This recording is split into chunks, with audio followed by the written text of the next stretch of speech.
Hi friends, இதுதான் எங்களோட வீடு. கிட்டத்தட்ட ஒரு 12 மாதம் கழித்து வரோம்.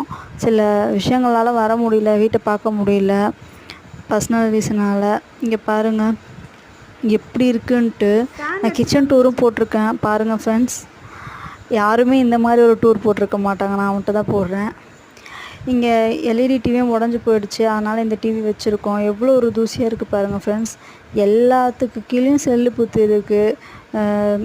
இது பீரோவுக்கு பின்னாடி, கட்டிலுக்கு கீழே, வாஷிங் மிஷின் கீழே, ஏன் இது சிங்க்கோட டேபுக்கு கீழேலாம் கூட செல்லு புத்து இருக்குது. இங்கே பாருங்கள் எப்படி இருக்குன்ட்டு.